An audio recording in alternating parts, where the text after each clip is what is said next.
And we are back, ladies and gentlemen, once again with This Week in the FCL. I am so excited. We were away for a little while, but now we return, and we've got a crazy doubleheader of a show coming your way. So much to talk about, and so many wonderful people to talk about it with. Also, Keith will be here this week. Don't worry, folks. We've got 4 different matches, 2 different shows, and we're going to be breaking it all down. FCL24, Nauzet Meilan versus Aaron Turner. That's going to be a good match. We got a lot to say about a debuting opponent and a guy who's been around for a couple matches looking for that big win to really make his name. We've got James Shimo versus Sean Wingblade, the sinister one versus, well, Sean Wingblade. Not a lot has come out yet about Sean Wingblade, but will this be his match? Will this be where he announces himself in the league, or will Shimo continue his sinister ways, tent those fingers, and take the victory? FCL25 as well. We've got 2 great matches there. David, the Dynasty Campbell, returns to action against Andres, the Ghost Gallegos. That is a great matchup, and special just for you fans, we've got a real great guest to talk about that one joining us today. We'll tell you all about that as we get into the show. And of course, the big match that everyone was talking about, the big main event. It's a Schmoedown legend. John, the Outlaw Rocha, arrives in the FCL to take on his strong style co-host, Aaron Turner, in a wrestling exhibition match. As an old school Attitude Era guy myself, I can't wait to hear about all that. And you know what else I can't wait to do is get into all of the action. Let's break it down. It's me, it's Keith, it's Ryan, and it's our special guest. Wait for it. It's going to be legendary. That's right. David, the Dynasty Campbell, will be joining us to break it all down. All that and more this week in the FCL.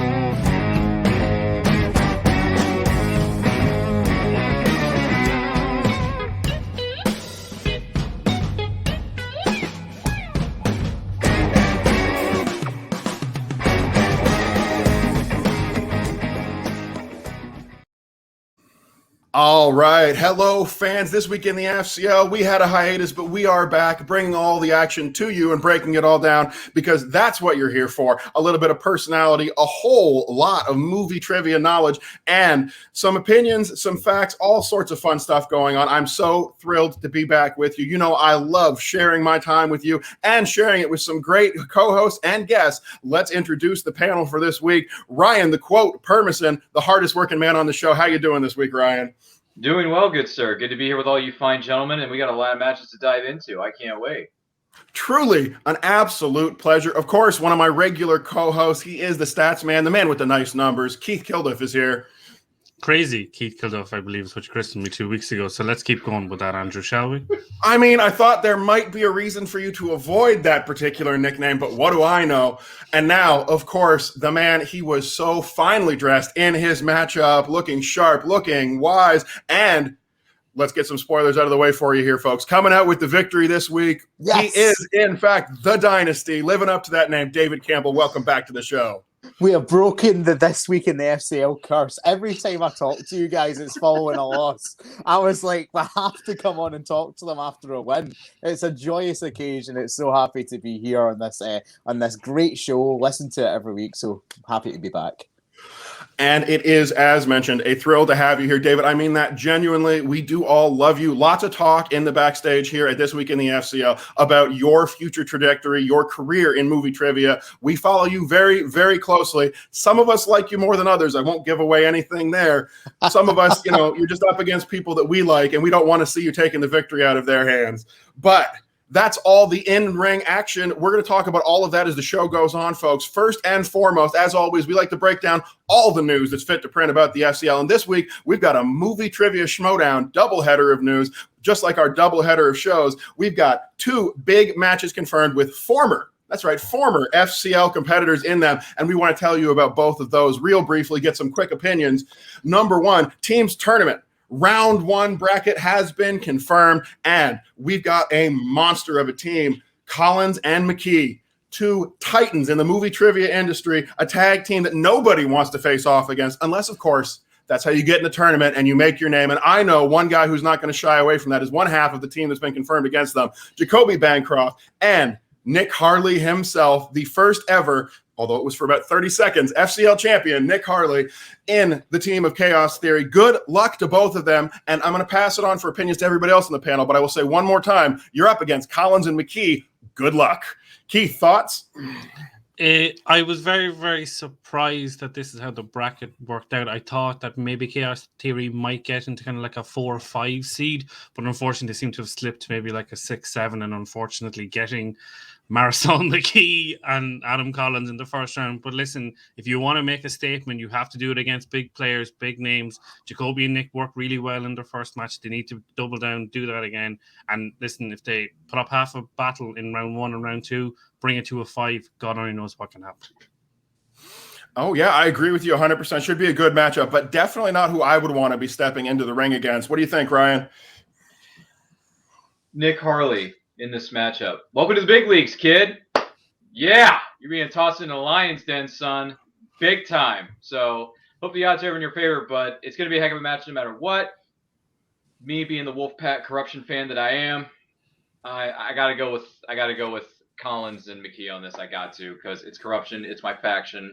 It's the best of all time. So I'm going with them. But Nick, Jacoby, you and I are good friends, buddy. So I remember you from the fan league days, but wish you the best. It's going to be a heck of a match no matter what. I mean, the millions and millions of MTS fans' eyes are going to be glued to that screen because it's going to be a heck of a match. But I see Deception walking out with the victory because it's corruption. They are just too sweet.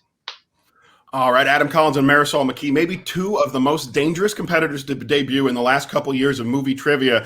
And we've got one of the other most dangerous movie trivia competitors here on our panel today, somebody who's actually been in the ring against Nick Harley. We want to get some opinions from you, David Campbell. What do you think about the chances, Deception versus Chaos Theory? Listen, if there's one person I ever want a rematch with in my movie trivia career, it is Nick Harley. I really want that match. And it comes down to one word, and that's respect. Nick Harley is one of the best rookies to come into the movie trivia Schmoedown in the last couple of years, and people have been sleeping on him. He wipes the floor in his first team's match. What a show, and it's not been talked about enough. He then has the bad luck of drawing Paul Oyama in the first round of the singles tournament. Going up against Paul, he gives him a fight. That's a former singles champion right there that he took it to in that round. Now, Adam Collins, Marisol McKee, their records speak for themselves, man. They are legends of the game already in their young careers. However, all I'm going to say to everyone here is do not count Chaos Theory out, and more specifically, do not count out Nick Harley. All right, you know, I've always been a fan of Nick Harley. From minute 1, I called it. He's the man to watch. And now in the Schmoedown, like I said, tough draw. But that's how you make your name, is up against the legends. He faces Oyama. Now he gets to face Collins and McKee. And I believe you're right, David. If he puts up a real good performance here, win, lose, or draw, then he's someone that people need to be talking about a whole lot more in the MTS. But, of course, that's not the only news, and not the only former FCL star who will be engaging in some MTS shenanigans in the upcoming days. We've also got a Star Wars tournament announcement coming at you. This time it's going to be our other friend, Ross from Nowhere, another one-time guest on this program right here. He has gotten himself a match. He's going to be representing the Den, and he's going to be going up against, someone with the last name of DiMolanta. Could it be? No, not the one you're thinking of. It's Nikki DiMolanta. Still not a bad draw from Ross, and some Star Wars action coming your way. Dynasty, are you a Star Wars fan? Absolutely. I'm on a faction with, in my opinion, the best Star Wars player in the FCL, and Sonny. The Mic Drop Olsen, you know, a man who will take that Star Wars belt at one point this season or next season. But listen, Ross from Nowhere is a man we have not gotten to see enough of. In fact, I would say we've been robbed of seeing enough of that man. The best thing, Thomas Harper, great guy, was so happy to see him win that belt. But the best thing about that for me was knowing that Ross was going to get his day in the sun in the singles tournament. Now, listen, Nikki DiMolanta in her one match, very, very, very impressive. But I can't see past Ross. That man is hungry. I've spoken to him. He knows what he wants, and he has been waiting for this opportunity. And there's nothing more dangerous than a tiger in a cage that hasn't been fed. It's feeding time for Ross from Nowhere. Well, that's why you're one of the best on the mic in the FCL. Look at that, cutting an interim promo for just about anybody. David Campbell, very impressive there. What do you think of this matchup, Ryan? I can't follow that up. I just can't. We got the hype man right here. The Dynasty Campbell is laying into it. My gosh, you're laying the smackdown on the mic, my friend. I like it. I like it a lot. But anyway, to answer the question, Ross from nowhere, I have him winning this. Nikki DiMolanta, yes, she knows her fair share of stars. I mean, she's married to the dude. So we get that. But Ross is another kind of man. So I see Ross coming in there, laying the smacketh down, and walking away with a W. So I'm going Ross from nowhere. He's a nice dude. He may look like an average Joe, but this, just like they say in every Transformers movie, there's more to them than meets the eye. So Ross from nowhere, you're going to walk away with a victory, my friend. And don't worry, first round is on me when it's over. Well, if you've been around for a while now, the last 20, 30 years, you probably enjoyed those galaxies far, far away and those wars in the stars. Keith, any thoughts on this match between Ross from nowhere and, of course, the wonderful Nikki DiMolanta? First off, congratulations to Thomas Harper. And secondly, congratulations to Andrew DiMolanta on an unbelievable Star Wars season, taking the belt off Damon, defending twice, and putting up a hell of a fight against Harper there for the previous week. In terms of this fight, like obviously we had spoken about this a couple of weeks ago, and in the initial bracket, if what was going to happen was he was going to be playing Andrew, not Nikki. So he is probably not thinking, but we're thinking that it's a lesser opponent, but he's not going to treat Nikki with that kind of way. Listen, I really don't know how this is going to go. I know we all as a group would love to see Ross win because it kind of furthers and backs up what the FCL has kind of brought in. Nikki is dangerous. There's no question about that. It's going to go down to fives. It's going to go down to maybe a multiple choice in round 2 versus answering a 2-pointer or something like that. But listen, from all of us here, Ross, all the best. Well, that is correct. Obviously, we have some differing opinions about competitors here in the FCL, but once they move on to the MTS, we're all gung-ho for you. We want to see lots of victories coming out. Show up, show out, and let them know the FCL is here to deliver the future superstars of the league. Perhaps we have one of them with us today. Perhaps we'll talk a whole lot more about that as we get into our match breakdowns. We've got not one, not two. That's right, folks. This week, double-size special episode, 4 big matches coming your way. We're going to start with FCL24, and we have Meilan versus Turner, Shimo versus Wingblade. I'm going to, of course, pass it over to our very own numbers man to break it all down. Keith Kilduff, take it away.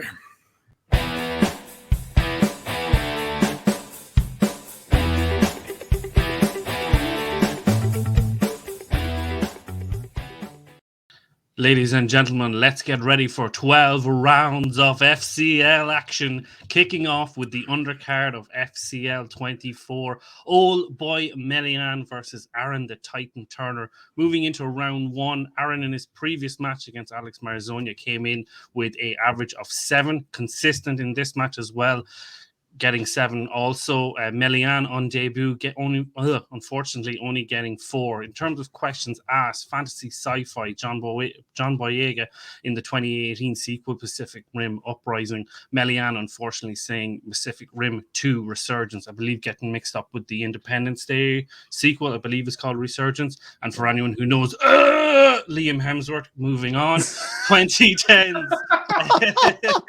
Nice. He does it 13 times in the movie. It's terrible. So it is absolutely terrible. Is that what he does? An Independence Day regurgitation, as Perry Nemiroff called it? Or Dennis Zen? One of the two. Ridiculous. But listen, let's get back on. Sorry, I take full responsibility for that. 2010s, John Lithgow and Bombshell, they both get that. Famous actresses, the actor of Atomic Blonde, Victor Frankenstein and Wanted, James McAvoy. Million settling himself, getting a few points on the board, getting a few chalks. Action adventure, the 2 actors in This Means War, Tom Hardy and Chris Pine. Moving into sports from the 5th question, the 2006 film with The Rock as coach, Sean Porter, The Gridiron Gang. Meilan saying The Replacements, Aaron getting it correct. Drama, who stars as Francesca Johnson in the 95 movie The Bridges of Madison County, Meryl Streep, both getting that correct. And then rounding out round number 1 in comedies, the 99 comedy featuring Joey Lauren Adams, Leslie Mann, Jon Stewart and Rob Schneider, Big Daddy. Meilan unfortunately saying Juice Bigelow. Aaron getting that correct, and then they both unfortunately get the last question incorrect in directors of who directed Jumping Jack Flash, Renaissance Man, and The Preacher's Wife. Penny Marshall being the correct answer. John Landau and Jonathan Demme were the guesses by the two competitors. 7-4 to Aaron. And I suppose, Ryan, it's a tough start on debut for Meilan. He rallies in the middle and then kind of falls off at the end. And I wonder, is there a shock of being on debut, maybe not remembering to use his repeats? Could be a case of that, or it could be a case, it's his first match jitters, trying to shake off the cobwebs and and whatnot, trying to figure out what works for him, what may not, or maybe should I use a JT in this occasion, or maybe should I save them for rounds 2 and 3, when the points are really going to start to come into play. But yeah, tough round. Some good questions though. I got to be honest, that Penny Marshall one, I would not have been able to pull. R.I.P. Penny Marshall. You gave me A League of Their Own and Big. I love those 2 films, so thank you for that. But yeah, good questions. But yeah, that Penny Marshall one, I would have slipped up. I would have gotten it wrong too. So there's no shame. But other than that, good round, and good to see these competitors jump in the ring, especially with a debuting player that I know absolutely nothing about. Dave, is there much of an advantage for Aaron here being used to the setup of the show? Do you think that's a factor going into round 1? 100%. Playing in your first match, especially against an opponent who's seasoned like Aaron, because not only has he played previously in the FCL, the man basically started the rundown. He has been analysing this game for years now, so it's a tough guy, an intimidating guy to go up against in your first match. And like Ryan's saying there, first match jitters are most definitely a thing. You're constantly second guessing yourself on strategy because you don't know the strategy yet. You haven't been in that environment. You don't have those instincts. So he hasn't quite freshened that out. And another thing you need to bring into play, his native language isn't English. So when you're asking for the subtitle of a movie like Pacific Rim, that might not be the same in his country as it is in America. So on top of the layers of that, he then needs to go, that's the title here, what was it over stateside? So there's a lot of things at play in this round, but overall I think he handles himself really well. And Aaron Turner proving himself again, like you say, Keith, consistency is the key with that man. 7 out of 8 for the first rounds in both his matches. He is an intimidating competitor for anyone in the league to go up against. Andrew, the heat I felt was turned up in the back half of the round. Kind of these questions are coming more from movies from 20, 30 years ago. That's just kind of my view. I don't know how you saw it. I mean, I don't disagree that, especially in the FCL, we see a lot of younger competitors, a lot of people coming in who may not be familiar with older films. I also think, if I can ask you a quick clarification, Keith, there were some repeats used by Turner in this first round. Were there not? There was no repeats used by either competitors in this round. Sorry. We got a lot of matches to break down. My apologies, just double checking on that. It's a big match. No, I think that in this particular case, David Campbell already covered a few of the things that I was going to talk about. I think not being the first language is going to be tough. I think Turner has that experience. As David said, you do get a little in your own head when you start out. You're not sure of what's going on. Maybe you're not sure of the format. And I will also point out that there are a couple times that maybe Meilan here might want to use a repeat. And obviously, I'm a huge proponent of that. I want everyone to use their repeats if they can get the points. I'd rather you use all 3 in round 1, get those points, instead of waiting until later and not necessarily needing to use them. They go to waste. But Meilan may be thinking about the strategy, maybe trying to figure that out, maybe saying to himself, I might need these later. A lot of people will hold back their challenges for that very reason. I think with the commonality in the matches, you do need to use them when they come up. But I think this is just first round jitters. We'll see that kind of settle down a little bit, even as we get to the end of this matchup. So listen, let's move into round 2. Aaron, with the 7-4 lead, decides to go first, spins first, gets wrestlers in film. Again, for the second time in his career, against Alex, he got 7. This time he got 6 in this round. He knows that Tyler Mane is Sabretooth in X-Men. He knows that in 2008, the wrestler Mickey Rourke's arch nemesis is Ernest the Cat Miller. He knows the quote of Macho Man in Spider-Man, you're going nowhere, I've got you here for 3 minutes. And then, unfortunately, on the 4th question, Lenny Montana, a.k.a. the Zebra Kid, was in what 1970s Oscar-winning film, goes down to multiple choice, says Deer Hunter, incorrect. Meilan has an option of a steal, says The French Connection, incorrect. The Godfather being the correct answer here. On to Meilan on his spin, gets 90s, bit broad, decides he wants to go again, gets Drew Barrymore and only goes 4 of 8, unfortunately, in this round. The first question being, despite being on the poster, Drew Barrymore only appeared in the first 12 minutes of what movie? Scream, gets that. Drew Barrymore and Dougray Scott are in what film showcasing the story of Cinderella? Goes down to multiple choice, gets Ever After. What year was 50 First Dates release? Goes down to multiple choice, gets 2004, and then slips up, unfortunately, on this last question. In what superhero film does Barrymore play a villain sidekick named Sugar? Goes down to multiple choice, says Batman Mask of the Phantasm. Incorrect. Batman Forever is the answer. Aaron picks up the point, extends things out now. It's 14-8 to Aaron. And I suppose, Andrew, Aaron gets his strength. He doesn't do as well as he did in his previous match, but with that steal at the end, it just extends it that little bit more past that 5-point range you always speak about. That's true, and you want to get outside of that gap. Generally speaking, the best way to ensure yourself a victory is to close it out as much as possible in round number 2. And there's a lot of exciting stuff going on here. I could talk about how Aaron Turner selected his strength again and how that's the correct decision. I could talk about how he did 6 out of 8, how he was close on that last question. But instead, we'll talk about the most important thing that happened in round number 2. Brad Gilmore, once again proving he follows all the best media and copying only the greatest in the game, as he follows me shortly with a Macho Man Randy Savage impression on the air. Well done, Bradley. I think I did it better, but one of these days we'll just have to sit down and have a macho off. Who knows? Maybe that's in the future. Keith, I think I've covered the most important part of this round.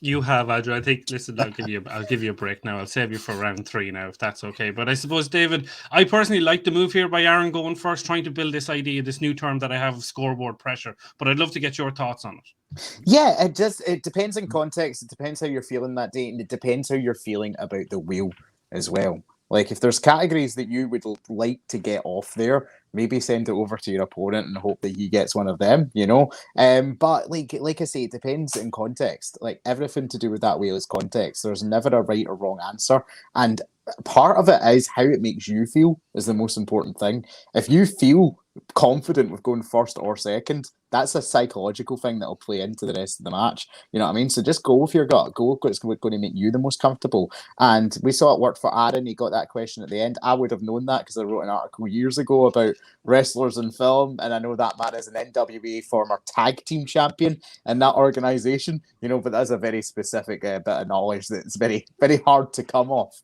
in the interwebs. Ryan, to be fair to Meilan in his round here, he's trying to play it tight, he's trying to play it defensively, he's trying not to open up any further bleeding on the scoreboard, but unfortunately that gap is extending all the time against Aaron, and I think looking at the wheel, it's very hard to gauge potentially what his strength could have been. Yeah, I don't think he gave away, tells, any clues or inclinations as to what his strengths, may or may not be. He just looked at the wheel, was like, okay, let's give this wheel a whirl. Let's just see what happens. I know that whole 3-finger thing that you and Steve do, Brad, I'm still trying to wrap my head around that. No puns intended here. But, okay. I mean, they say let's give the wheel a spin in the MTS, so you got to differentiate yourself and say, let's give the wheel a whirl. I'm like, all right, Brad, cool, no worries. Add your own verbiage. It works, pal.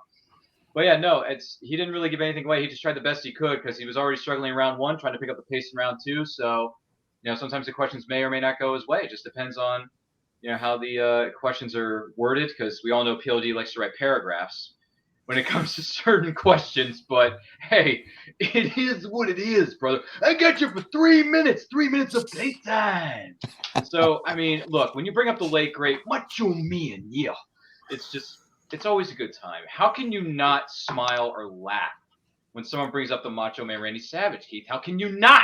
But other than that, this was a cool round, especially when you get some tributes to the late, great Macho Man and his cameo in the first Spider-Man movie, one of my favorite comic book movies of all time.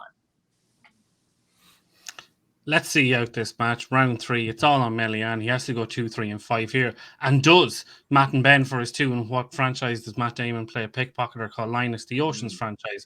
Meryl Streep, who plays Helen Sharp in 92's Death Becomes Her, Goldie Hawn.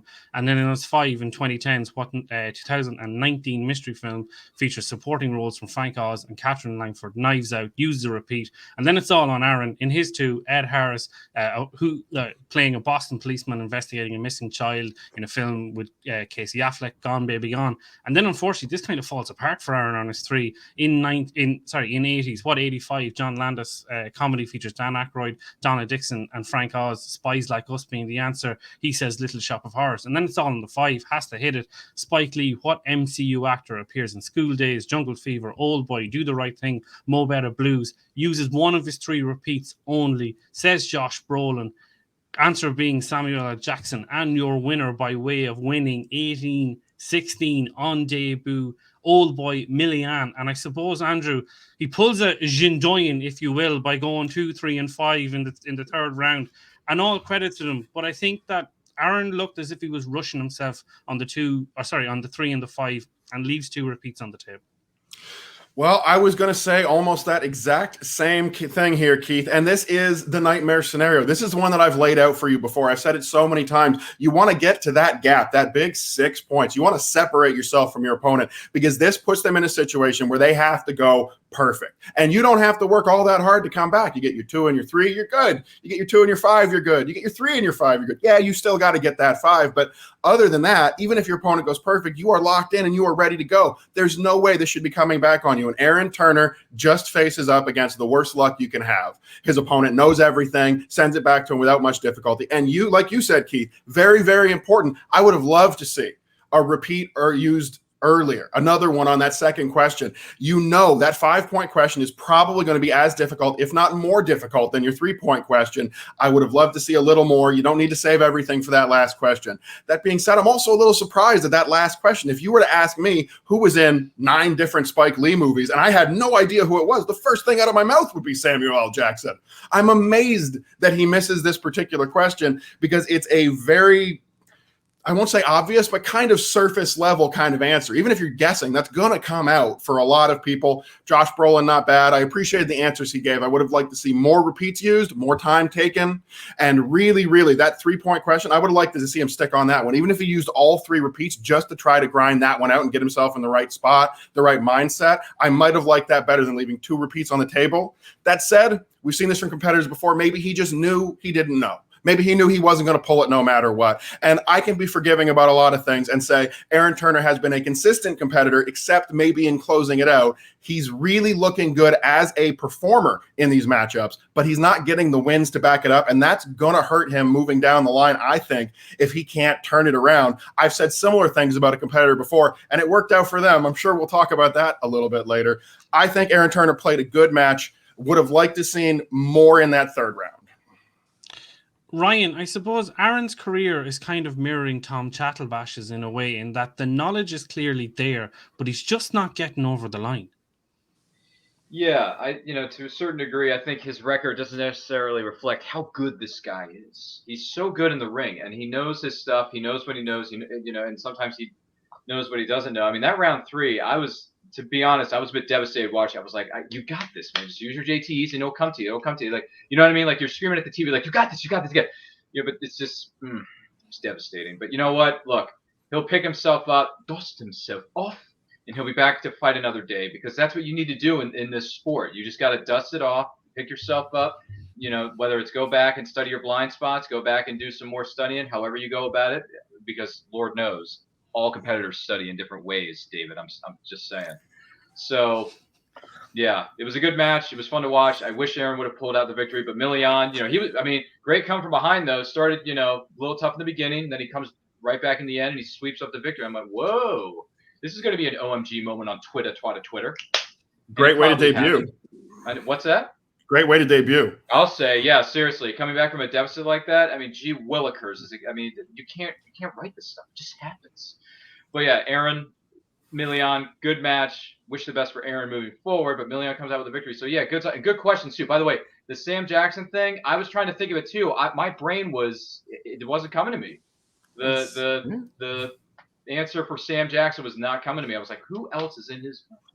Couldn't pull it. So that was interesting. By the way, the whole Dan Aykroyd thing, I was actually thinking The Great Outdoors at first, not Spies Like Us. But then I kept hearing Frank Oz was in this. Wait, Frank Oz, where was he in Great Outdoors? No, wait, he was the test administrator in Spies Like Us. Makes a lot of sense. Mm-hmm. So yeah, I wish I could have telepathically sent you the answers, but it didn't happen that way. But good match though, right, Keith? It was. And I suppose, David, old boy Meilan, is he potentially another person for the European invasion, or do you need to bring that up at the next summit meeting? It's Ooh. something we've got to think about. Obviously, he comes from the right qualifying area to get in, But let's have a look and see how his career goes from here, because you're right, he did fight back to get the win, but he also left a lot of points on the table, and he did what he had to do in round 3. But I would argue that Turner lost this match more than Old Boy won it in the end. And I think it comes down to, again, psychology of the game, because he is past that 6-point deficit. And like you're saying, there's where you want to be. And he knows that. He's thinking that my day might be done here. And I think that's kind of what happened to Aaron. He kind of sat back, relaxed. He's not going to get all 3. This will be fine. And when he did, I think he got rattled a wee bit.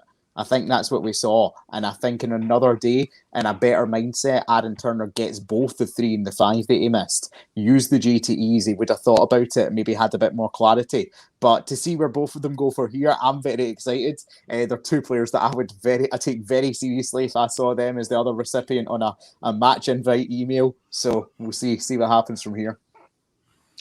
Let's move into the main event of FCL24. Inner Geekdom, James Shimo, Sean Wingblade, aka call sign Gundam in the Action Army. Salute, General. Moving into round number 1, ends 7-6 to Sean. Sean in his previous round 1 in IG got 4, so he's up 3, whereas Shimo got a perfect round last time, gets the full 8, and is down 2. In terms of questions, we open with Marvel, Emil Blonsky in 2008's Incredible Hulk, Tim Roth. That's kind of very top of mind with Shang-Chi just after coming out. Fantasy sci-fi, Jennifer Connelly in The Rocketeer. Then moving into the third question, graphic novels, who plays Richie Cusack in The History of Violence? Shimo says Liev Schreiber, the answer being William Hurt. Sean's in the lead. The fourth question, David Wizarding World, I don't need to come to you about Ezra Miller playing Credence in Fantastic Beasts and where to find them. Very bare bones answer this one. Very much. See what you did there. And then listen, the back half of the round in DC. I love this question. What 2 actresses have portrayed Amanda Waller? Viola Davis and Angela Bassett being the answer. Shimo uses a repeat, can only get Viola Davis and Angela Bassett being in Green Lantern, I believe. Nobody wants to remember that movie, clearly. Yeah. Moving into question 6, comic book movies. Lucy Pace in 2011's Priest, Lily Collins being the actress there. Wingblade uses a repeat, can't put wager a guess if any description. There's his perfect round gone for this. And they both go 2 for 2 on 7 and 8. Transformers, Starscream being the Decepticon that is flying in space at the end of Transformers, and Jesse Ventura in Alien Predator. Sorry, let me do that again, Chris. And Jesse Ventura being the answer of question 8 in Alien Predator category of Blaine Cooper actor. I suppose, Andrew, these new categories in IG that we keep talking about is really helping to spread the depth of knowledge these players need to know. Absolutely, it is. I've got to say, for me, I think that's the most dangerous thing for all these competitors out there is all these new categories. Because much like Inner Geekdom when it was first introduced, you may have strengths, you may have things that you know better than everybody else, but you really have to shore up all those other categories. You got to dig deep. You got to learn the underneath questions, the questions about second cousins and trips abroad and all of these little details about these movies. And now, by broadening into so many new categories, that opens it up and gives even more chances for you to miss. Because I look at every new category not as a chance for you to have a good category, not as a chance for you to have a strength and put it ahead of your opponent. Don't get me wrong, that's on the list, that's in your possibilities. But what I look at it as is one more chance for a bad category. Let's spin that wheel and give me something I know nothing about. Star Wars TV shows, I haven't even watched all the movies recently. Of course I'm not going to get it. And if I'm a player in Inner Geekdom in the FCL, one thing I know for sure, I am studying hard, because you are going to need to with all of this new knowledge coming your way. That said, great first round from both competitors. I think Shimo showing that even when he doesn't know the answers, he is learning the strategy. He's staying calm, answering quick, using a JTE here and there. I think he's playing great. Wingblade obviously coming out with the lead. Can't say anything bad about that. Ryan, are you surprised when, we're seeing the stats here, the contrasting fortunes in round 1 from their first match to their second match, obviously Shimo being down 2, Sean being up 3. Like, it's a massive swing on both sides moving into this match. Yes, it most certainly is. But, both competitors did what they could in round 1. Great questions, great categories. I mean, seriously, Jesse the Body Ventura? I ain't got time to bleed. I mean, Come on. I mean, these categories are getting, and by the way, I want to say this because this happened in round one, or before round one, rather. The pre-match promos of Wingblade sitting there on an exercise cycle from 1985, watching on a monitor, and then his daughter is throwing movies at his face to make him study what an inner geekdom movie is. She's like, honey, all right, what's the question? And then boom, throw it in my face. Like, throw me a question. She's like, no, I'm going to throw you the Blu-ray, Daddy. Look, Wingblade, first of all, your name is one of the coolest names in the English language. Let me just put that out right now. Sean Wingblade, if that's not badass enough, I don't know what is, brother. So the study methods between him and his daughter are great, and the questions were fun. The categories are getting more spread out, spreading the love, sharing the love, all that jazz. And Brad and Steven calling, or whatever was going on in this match. It was, come on. It was fun to watch this. But yeah, good match and a bit close. Shimo's having a little bit of trouble, but hey, rounds 2 and 3 can truly make you, or I must break you. So you never know. David, do you think that with these competitors that are swapping divisions, moving from singles to Star Wars to IG to singles, is it taking a lot to kind of get your mental space of knowing what to potentially look for? It's tough. I think it just depends on the work you put in. And I'm not saying that James Shimo doesn't put in work. I mean, the man is one of the most hard-working men in the FCL in terms of gameplay. Like you say, he goes division to division. He's always popping up. He's scheming behind the scenes as well, which only adds to the job, But it does take a certain different skill set. And I think the problem with IG for players is that in singles there's always going to be blind spots, but even if you haven't seen a movie, sometimes we're able to pull from context, actors, actresses, the name of it, what awards it won. With IG, you don't have that safety net there. You have to have seen the movie. You're going to get asked some deeper stuff about these films than you would in the singles division. So if they have any blind spots that happen to come up in round one, that is automatically going to affect your score. Sometimes, like, we talk about it, we analyse it, the strategy enough, but sometimes it does come down to the luck of the draw and the questions you get asked on the day. So listen, let's move into round number 2. Sean decides to defer to James on his first spin, gets X-Men and goes 7 of 8 in the round. Knows that Kevin Bacon plays Sebastian Shaw in X-Men First Class. Knows that New Mutants is released in 2020. Knows that Sean Ashmore plays Bobby Drake in the original trilogy. And then this last question in Dark Phoenix, what is the name of the space shuttle Jean Grey is trying to save? Goes down to multiple choice, gets it with Endeavour. On to Wingblade, first spin, Batman. Decides to go again, gets animated, and unfortunately only goes 5 in this round. Knows that Jabba the Hutt's son in the Clone Wars, having gone down to multiple choice, is Rhoda. Thank you very much. Not a Star Wars guy. It's been a consistent theme this year for me, David. Then goes 2 of 2 in the next one. Knows that Spielberg directed Tintin and knows that Miles Morales lives in Brooklyn in Spider-Man Into the Spider-Verse. Then this last question in Teen Titans Go to the Movie. What DC group gets trapped in a portal by Raven at the premiere? Goes down to multiple choice. Says the Justice League. Sorry, doesn't go down to multiple choice. Says Justice League.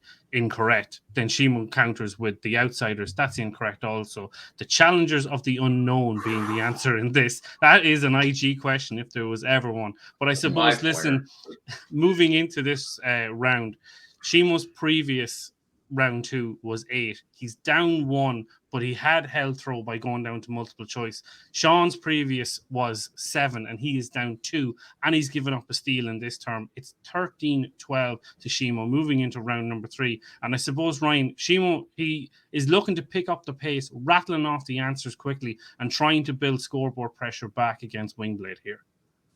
Yeah, because, he was struggling a little bit in round 3. So he's trying to pick up the pace and say, look, I'm the sinister one. I'm the guy who wears a black shirt and whatever else every day of the week and twice on Sunday. I got to earn my keep if I want to keep wearing this outfit. Einstein wore the same thing every day. If he splits the atom, Shimo in this case, I'll let it slide. So, for a guy who wears the same outfit and almost looks the same every single time he's on camera in front of millions of people watching at home from Twitch of all places, he's got to pick up speed here. But yeah, no, look, X-Men comes up. What was it? Animated comes up. The animated, those were some tough questions in animated. I got to tell you, I've seen some animated films in my day, but clearly there's a few that I've not seen.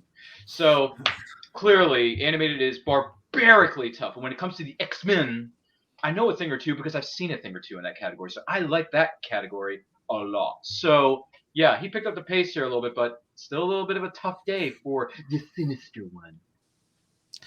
David, Sean spinning away from Batman, like it seems to be more of a narrower slice. Like, were you surprised to see him move away from it?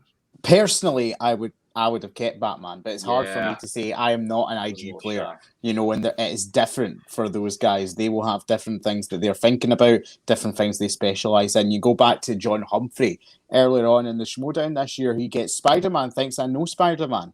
And because it is a narrower category, there's more depth in those questions in that category, you would think. So maybe that was his thinking, was spinning away from Batman. But then you land in animated, and it's one of those things where in IG, that covers like so many different franchises in movies and things and universes you have to think about.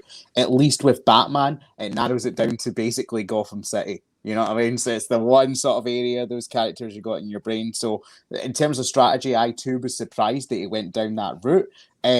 However, you know, it's the decision on the day, and it is the luck of the wheel. If he got a category he liked, he could have been 8 for 8, you know, in comparison. And Andrew, I suppose going back to the point that we made in round one about these new categories, with animated, you almost forget that you dip into the likes of Tintin and these DC movies, Marvel movies, and Star Wars. I mean, there's a whole lot. It's a gigantic, broad category. And this is, as David brought up, this is the difficulty in spinning at second time. You don't have a chance to say no on your second spin. You don't have a chance to go away. If your wheel is packed full of stuff that's broad, that has a lot of possibilities. I mean, just like you, Keith, I was shaking my head. I don't know how many Batman movies there are in total, really. I haven't done the math, but it can't be more than about 12 or 13 total movies altogether. Maybe you know you haven't seen Mask of the Phantasm. Maybe you know you haven't seen Batman 66 lately. But really, I would think if you're the kind of player who's going to jump in and say, I can face off against people at Inner Geekdom, a group that's dominated by categories like comic book movies and comic book films. And we've all lived the last 20, 30 years of our life watching everything comic book on the big screen. I was shocked to see a spin away from Batman. And I think this round proved something about Shimo as well. It proved that when Shimo knows the answer, Shimo knows the answer. When Shimo doesn't know the answer, you'll know real quick that Shimo does not know the answer. If he's got it, he's going to give you that answer right away. He plays solid. He does not back down. And also, just as surprised as you guys are at the spin away from Batman, although, like David said, I may be missing something, and there may be something he's going for on the wheel, some strategy. But it ultimately ends up being a very good round for Shimo as he, again, takes pole position going into round number 3. So listen, let's see this out. Round 3, Sean's 2 in Transformers. What is the name of the agency that John Turturro works for? Sector 7. Back on Shimo's 2. Who said it? In Star Trek Wrath of Khan. Who was Kirk speaking about when he said, of all the souls I've encountered on my travels, his was the most. Speaking about Spock. Moves back to Wingblades 3. Comic book movies. In the 2020 film, The Old Guard, how does the team punish Booker for betrayal? They kick him out of the group, they exile him. Accept the answer. Shimo's 3. Marvel, who played Flash Thompson in 2002. Spider-Man, Joe Manganiello. Battle of the Fives, like it almost always ends up coming down to Wingblades 5. Superman, what actor from the Christopher Reeve films has a cameo in Justice League? Mark McClure. And then all on Shimo on his 5, Middle-earth. What is the name of the horse that saves Aragon in The Two Towers? Uses his last 2 repeats. And to your point, Andrew, if he knows it, he knows it. And unfortunately, he clearly didn't know this straight away. Says Swift Wind as an answer. Gage is an answer, to be fair to him. The answer being Brago, and your winner, 22-18. And I suppose, Andrew, for all of Shimo's big promo talk about staying undefeated, about staying perfect, he now goes back into the middle of the pack. It is very unfortunate for the Sinister one. Obviously, he's got big plans coming down the road. I don't think this is by far the end of anything we're going to see from Shimo. I think, if anything, this is going to take a guy like Shimo, and this is going to piss him off. This is going to light a fire underneath and make him want to do more damage. It's going to make him want to come out and ruin people in matches and send his syndicate out to do that same damage as well. I would be a little worried about what Shimo's next move might be, because, you know, he stays quiet. He stays in the background, and then he emerges with a big announcement or a big scheme coming at you. I can see something coming out of this that is not good for opponents versus James Shimo. But as far as this match goes, unfortunately, Shimo, it's not going to go your way. I didn't say this about our first match just yet, but Meilan making his debut is a real nice guy. And you know my opinion on nice guys. I don't have room for him. I don't need him in this league. They can go and they can be nice with each other somewhere else. I want to see the drama. And Meilan was a nice guy. You know who else is a nice guy? Another nice guy is this guy in this match, Wingblade. Wingblade is a real nice guy. Maybe risking head trauma by taking too many DVDs to the head, but he does get the victory while being such a sweetheart. He does go out and show up and make everybody like him, which is why I'm not a fan of Wingblade. And I think, Shimo, I'm going to have to be calling you up later today. We're going to have some discussions, and I'm going to help you out whatever you need. We hear it this week in the FCL, or at least I hear it this week in the FCL. Am available anytime. Scheme and plot and get ready to do damage to everybody in the FCL, because that, in my mind, is the big worry coming out of this match. It's not Wingblade taking the victory. Congrats to you, Wingblade. Whatever. For me, it's you might have just pissed off James Shimo. And right now in the FCL, I don't know if that's the smartest thing to do. David, the tail of the tape of round 3 is essentially this Brago question. It's a great IG level 5-pointer, and I believe that the character is only, or the horse is only shown 2 or 3 times in the whole series. Yeah. Well, this is it. And it will come down to the 5s in IG. This is why you need to be prepared. This is why you have to have that broad spectrum of knowledge across everything. And this was just a question that James didn't know. And you're going to get that from time to time. It doesn't reflect on James Shimo as a player, because anyone involved in the FCL, anyone on this panel today would argue that James Shimo is one of the top players that we have in the league in any division that he chooses to set foot in. I'm pretty sure if he chose to have a wrestling exhibition match, he would prove himself to be a contender over there too. The man is an icon, you know what I mean? And, I don't agree with his tactics, his strategy. The flying cow has got himself onto the European Invasion's hit list after what he did to Cat, but I digress. I think the story is, in contrast to that, Sean Wingblade proved that he is here to stay. He is here to play. The man has clearly taken his last loss and brought to the table something new. He's went back, he's studied, he's kept his integrity. And he's come out and he said, this is what I want to do. I want to play the game the honest way. And he's managed to get the dub against James Shimo. And that's an impressive win right there. That is a feather in his cap. And it's something that he can go forward with now in the future and say, I'm the man that beat Shimo. What are you going to do to me? How good do you need to be to beat me? And he will beat mostly anyone he comes up against in the IG division, with the exception of Cat the Mad, if he happens to run into them. Ryan, what are your opinions of Wingblade? Because for me, he looks like a very cool and calm individual, both on the mic and in the pocket when he's answering. Yeah, he, Sean, with a name like Sean Wingblade, if you're not a badass in one way, form, or another, I don't know what you're doing in my house, son. But I will say this. Look, he's a nice dude. He's got a family that helps him study by throwing Blu-rays at his face, which I don't encourage you to do any further, because that's not a really good studying method. It's really not. That could do some serious brain damage, brother. You got to say your prayers and take those vitamins and avoid having your daughter throw Blu-rays at your noggin, okay? So let's take a breath from that. Take a break. You deserve some coffee. But I will say this. This was a good match. I'm happy that Wingblade got the win because, how I feel about Sinister Ones. So, yeah, he thinks having a flying cow in the Sinister Six. By the way, Marvel called. They want their Sinisters back there, James. Just saying, brother. So, this was a good match. It came down to that. That Middle Earth is a 5-pointer if I ever heard one, because I've watched those movies. I can't remember half of what happens in that trilogy. Honest to God. It's dense, brother. It's dense. But 5-pointers, that's where they're meant to be. They're meant to dig deep. They're meant to, make you really dig deep, So my hat's off to the question writers on that one. But yeah, Wingblade gets the victory. So congrats to him. Look forward to seeing what he does moving forward. Yeah, Shimo, you wear the same outfit every time you're on camera, and you cut these promos, and you're talking all this hype for yourself. But now what are you gonna do? What you gonna do when the Wingblade just ran wild on you? So I don't know. Shimo's got some thinking to do. He's got to go back to some drawing boards, maybe talk to some architects like Art Vandelay. Maybe he can go to Vandelay Industries, maybe get some help for that with his architecture, that sort of stuff. So you never know. But congrats to Sean. Look forward to seeing what he does moving forward. Shimo, you can take a few weeks off, pal. You need a break. Let's close the book on FCL24 and open a new chapter of FCL25, the undercard featuring the man on screen at the moment, David Campbell, Andres Gallego. David, going into this fight, you're 1-2. What was the feelings when you got this booked? So nervous. I said it in my promo because I have had good showings in my last 2 matches, I thought, and lost.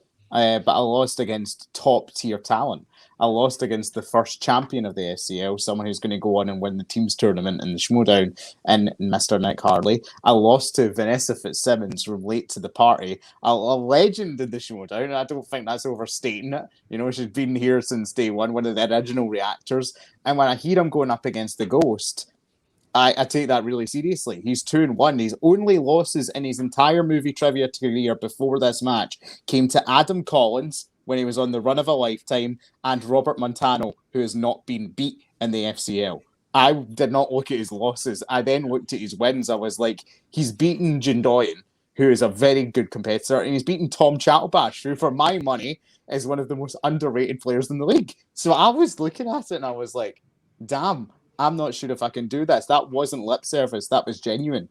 And it did take Cat and Sonny saying to me, you know how good you are. Let's study. Let's get that confidence back up. That was a building process, you know, and I'm not entirely sure that process was done by the time that round 1 started. So I suppose before a question was asked, if we look at the league average this season, it is 6.4 is the average across the 38 competitors that have played in the 34 matches this year. Mm-hmm. David, your season round 1 average is 5.6. Mm-hmm. Andres is 6. So there's not a lot between you going into this, it has to be said. The round ends 6-6. We start off with Crime, No Country for Old Men. Is the answer to the Coen Brothers 2007 film. 2000s, Halle Berry plays Jink Johnson in what James Bond film? You use a repeat. Die Another Day is the answer. You say World Is Not Enough. You mentioned on the show that you had it right, and then you changed your mind. Was that just, again, to the point that we're kind of saying, is that just the nerves coming in being like, I'm 1-2, I need to focus, I need to get this done? That's 100% being in the mind space and second guessing yourself. And that is how a lot of competitors get questions wrong.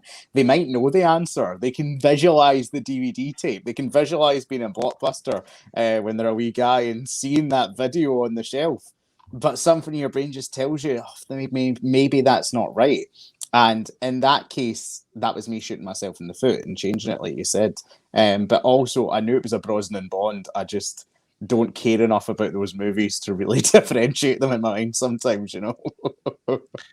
So listen, you follow up that by missing the third question, the famous actor and actress question, the vanishing 28 days and extremely loud and incredibly close. Sandy B being the answer. Andrew, I know I'd say you were a fan of that question with our love of Sandy B here on this show. And then we move on, questions 4 and 5, action adventure, Dwayne Johnson and Samuel Jackson appear in what Mark Wahlberg, Will Ferrell movie, The Other Guys. The fifth question, which I think is the big one of this, courtroom dramas, legal thrillers, who plays Kevin Lomax in 97's The Devil's Advocate? You use your final 2 repeats on this and pull Keanu Reeves. And I suppose at this moment from here on in, David, you know, it's 15 seconds and it's just your knowledge from here on in. Did that cross your mind as you hit the second repeat, or what was going on? What crossed my mind was that I had only gotten 5 right in the first round of my last 2 matches. My round 2 and free play has always been stellar, but there's been these round 1 questions that trip me up. I knew that answer, and I had to give myself every opportunity to get that point in the board, because I know it's only 1 point, but a lot of my matches, 1 point has been the difference. Nick Harley beat me by 1 point. You know, I've never forgotten that. If I'd got 1 more point, it might have forced Vanessa to hit her 5 when we played, which could have made all the difference there. You know, I know the value of a point, and I needed that answer. And more importantly, I knew it. I just had Chris O'Donnell and Scent of a Woman in my head. It was the same thing that happened with a question I had against Nick that was Fatal Attraction. I had in my head and couldn't pull the right answer there. So I knew that I had to learn my lessons from the past, use the GTs I needed, and thankfully managed to pull the right answer in the end. So then question 6, family films. Peter Capaldi is Paddington's grumpy neighbour in that movie. And then David, like the drama's not over for you yet in round 1 here in horror. Question 7, what 2019 horror comedy features Woody Harrelson, Abigail Breslin and Emma Stone? You say Zombieland double tap. Andre says Zombieland 2, and straight away you're in. Challenge. It's not the full title. The title is this. This is the title of the movie. Challenge. And how confident were you that you could get that? Not very. If I tell you the truth, but I just knew that I had to try something to narrow the gap, and most importantly, it comes into the confidence thing as well. I knew I needed a break in round 1. I'd missed 2 questions early doors. I wanted some of that time back as well. But Andrew the Elk, he's been critical of me. He said I'm a nice guy, that I'm too nice for the league. I've told him since day 1, since the first time I've been on this show, I am extremely competitive and will do what needs to be done to win. I saw an opening. I saw a chance, the killer instinct kicked in, and the Dynasty is someone who shows respect, but the Dynasty is also someone who wants to come away with that W in the win column, if you know what I mean. So I had to take the chance that I saw. It was 50-50 whether I was going to get the win for that challenge or not, and the judges saw it my way and took the point away from the Ghost. And that kills his opportunity for a perfect round. And he follows that up with another miss in the last question here. Bob Saget directs Norm Macdonald, R.I.P., and Chevy Chase in what 98 film about a revenge for hire business. Dirty Work being the answer. Andres giving a little bit of a joke saying not double tap. 6-6. And listen, Andrew, 3 repeats, a challenge, 2 missed questions on either side. It's a big, big round 1, no question. I gotta say, Keith, you knew I was going to be a fan of this round the moment you saw it, because there's some strategy here. There's a good use of the repeat. There's people taking guesses when they have the opportunity to do so. There's a lot of thought being put into this round. And as you mentioned, some great questions. I did love that one question. I just like questions with, a little bit of gravity to them. When you go into these matches, you want to be a demolition man or woman. You wouldn't want to face the blind side or have your opponent put you in the net and take you out. So in the end, here's the proposal. I'll be Miss Congeniality. I'll be the nice person out there and play hard and play well in these rounds, as long as you keep giving me those Sandy B questions. And for a guy like David Campbell, who I said it on this very show very recently. He's a nice guy, but he's got to get those wins. He's got to get that killer instinct and go for those points if he wants to take the victory. So somebody on this panel did, in fact, light a fire underneath David the Dynasty Campbell. And you know who that was? You guessed it, Frank Stallone. R.I.P. Norm Macdonald. It's far from over. Ryan, Andres again falls off at the end of a round 1, not getting a perfect round. It's been a consistent theme in his whole career. And I just want to ask you, do you think that strong, aggressive challenge from David on question 7 shook him?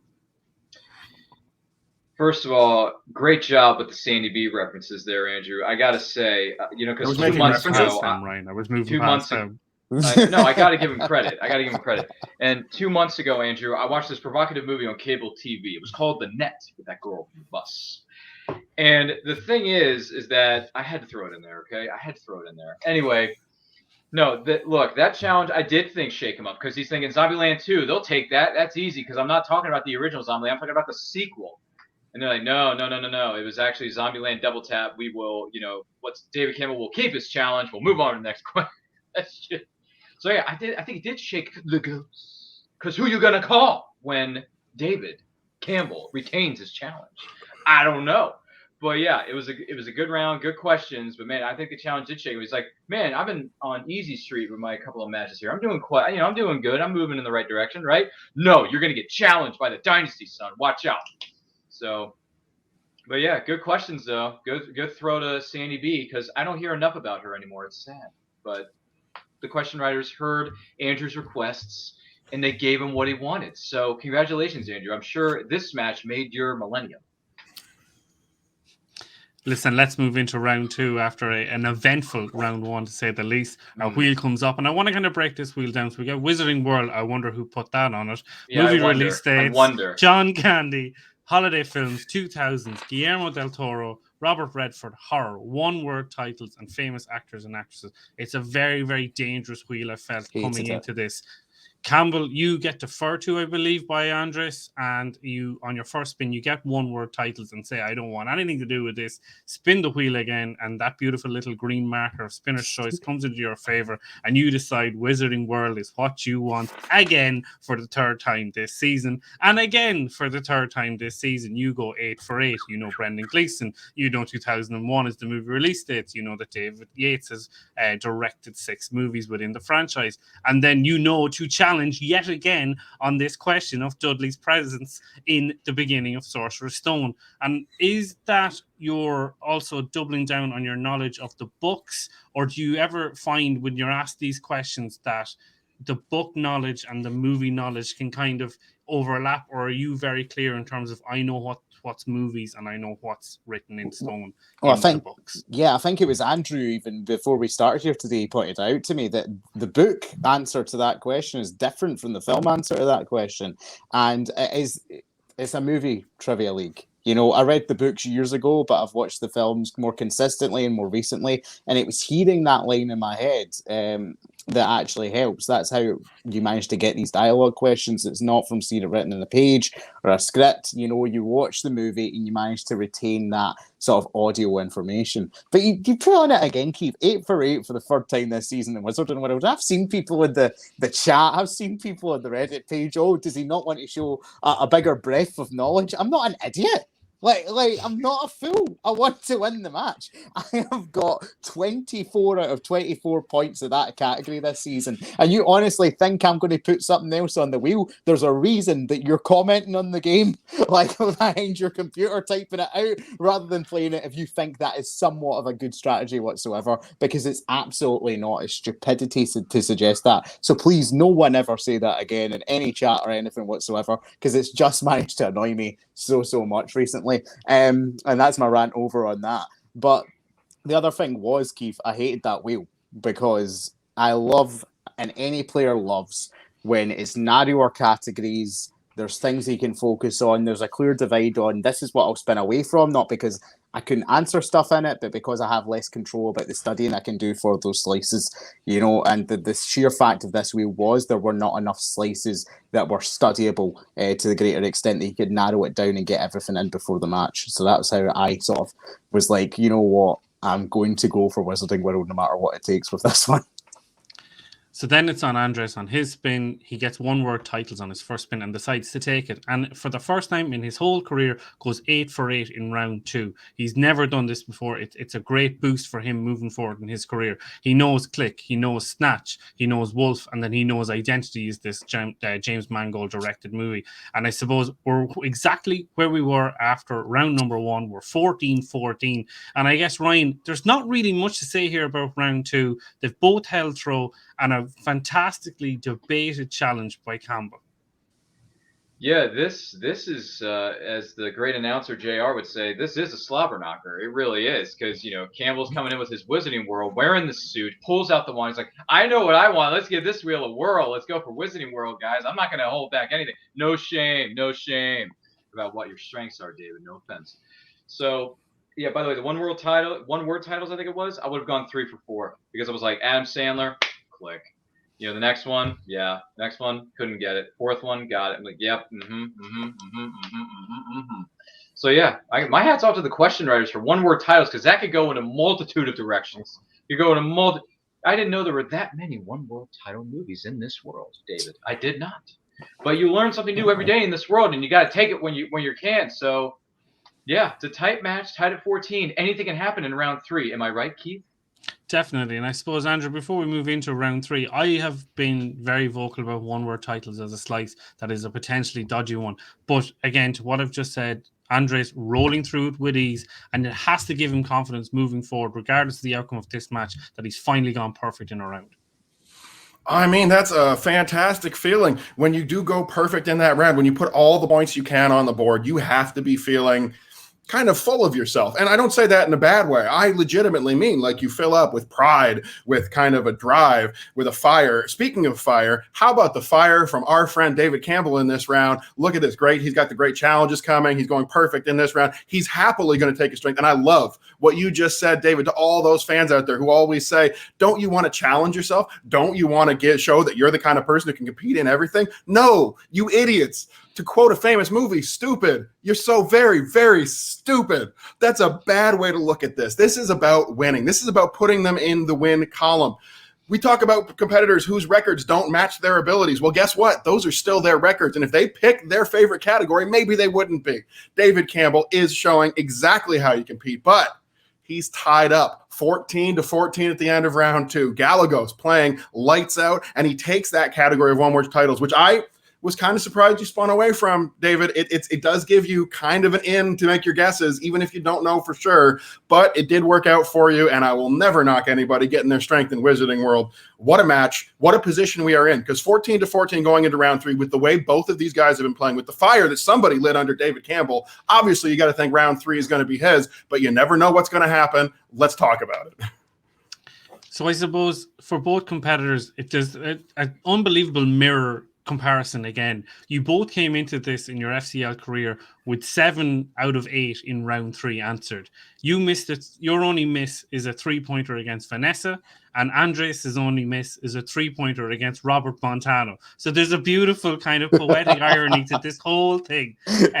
But listen, let's get into the questions. Your 2 is in Charlize Theron, this 2019 rom-com, where she is the U.S. Secretary of State, Secretary of State reconnecting with Seth Rogen. You say the campaign, the answer being long shot. You get asked your 3-pointer in the category of 70s. You will find Flounder, Otto, and Pluto in What 78 comedy. At the last second, you say Animal House. Correct. Back to Andres on his 2. Kevin Smith. In what 2007 action film does Kevin Smith appear as Warlock, Live Free or Die Hard?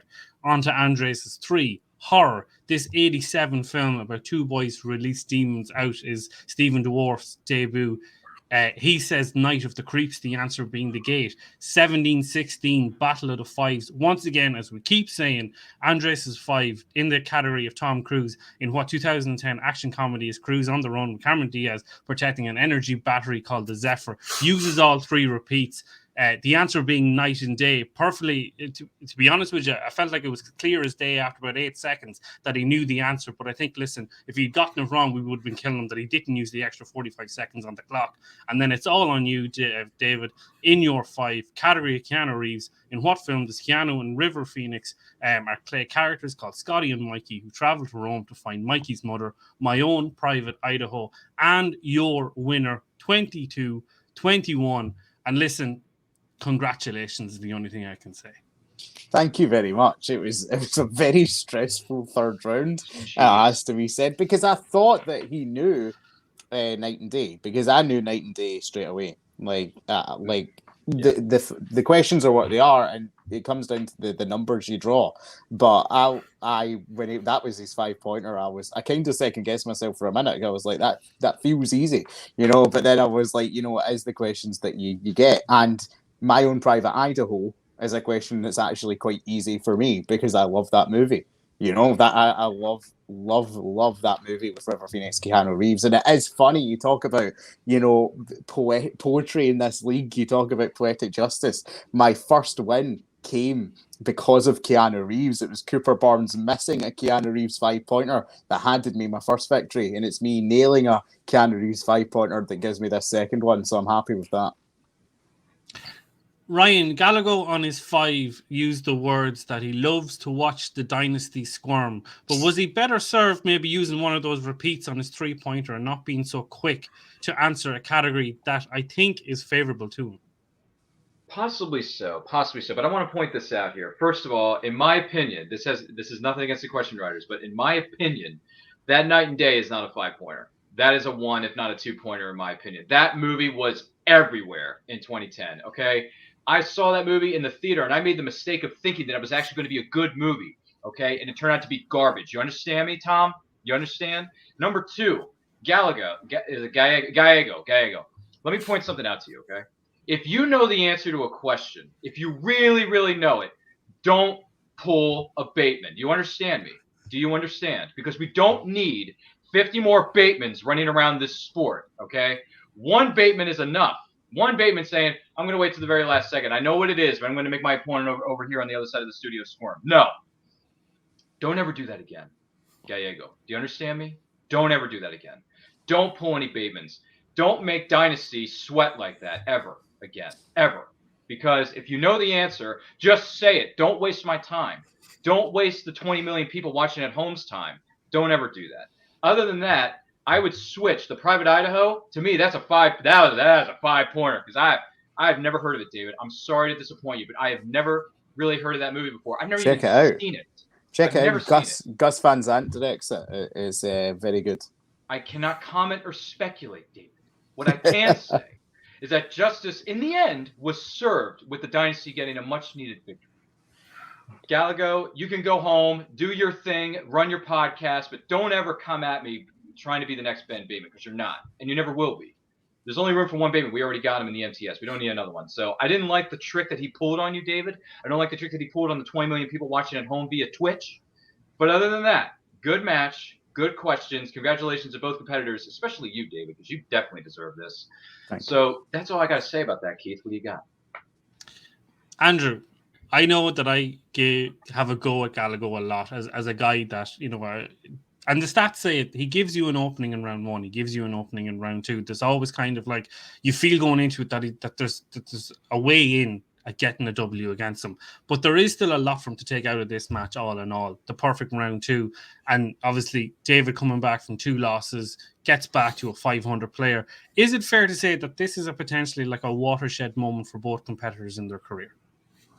I think that is absolutely a fair assessment, Keith. I was going to say very similarly that I believe that both David Campbell, yourself, David, congratulations, by the way, on the wonderful victory, and Gallegos, both, I thought, definitely showing real improvement here. There's a lot of performance. There's a lot of really good strategy. We talked about using the challenge. We talked about using your repeats. We talked about what you're going to take on the wheel, when to spin first, when to spin again. So clearly, both these guys are putting some serious thought into what they are doing out there. And I got to say, I'm going to make a plea now as far as strategy goes, and this one might hurt somebody on this panel because Gallegos, if you have the chance in round number 3 to Bateman it up and use all 3 of your repeats, do it every single time. Never, ever let your opponent know you are done until the moment it happens, because if they are in their head, if David the Dynasty Campbell is sitting on the other side of that ring, of that matchup, and he's saying, oh my God, he doesn't know it. If he's getting in his own head and psyching himself up, then giving him another 40 seconds to run through those mental exercises is probably the right move. Don't ever be afraid to take advantage of every opportunity you have. Right till the last second, both Campbell and Gallegos playing absolutely lights out. And also, as a quick side note, beyond the congratulations and beyond the wonderful strategy in this matchup, because this one was an absolute killer, folks. I will say, with the exception of Night and Day, pretty much all the questions they asked about in this matchup, real bangers. Check a lot of those ones out. Really, really great questions coming through. I agree, Night and Day, I don't think it's a 5, maybe a 3. It was not as popular, but definitely not a 5. That being said, you never know what's coming down when you get those numbers. And in the end, David Campbell certainly deserves a victory for not only being hardworking, not only having so many good matches leading up to this point that he was so close in, but most importantly of all, for listening to the voices of those wiser than himself, for working that strategy and improving his game. We are all happy to see it. And man, this matchup, this is what you want out of an opening matchup. And I just want to say before we move on that PLD and the question writers always do a good job with this league, and the work they put in is phenomenal, regardless of the debate we're having on the Night and Day question. And just to play into the sort of strategy of Andreas Gallego, I did 2 challenges in this match. You know what I mean? I challenged him on a part of a sequels title. You know what I mean? If he wants to Bateman it up against me to get in my head, he is more than entitled to do it, considering that both of us did whatever it took to try and come away with the win in that game. So we move into the main event of FCL25, a wrestling exhibition match between John Rocha coming down from the MTS, taking on his strong style partner, Aaron Turner, coming back-to-back weeks for Aaron.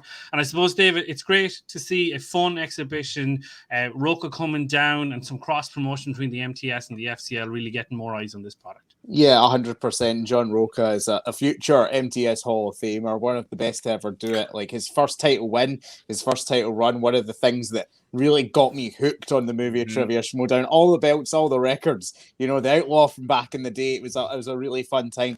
And going up against Aaron, who I know is his podcasting partner, but Aaron has really become a part of the fabric of the FCL. So it was good to see when Rocha's coming down as the legend of the MTS. You need someone who represents a lot of the things we're wanting to do in this league and someone who really represents the league well. I feel Aaron was one of the right choices for that. It was a really worthy main event, a blockbuster one, to tell you the truth.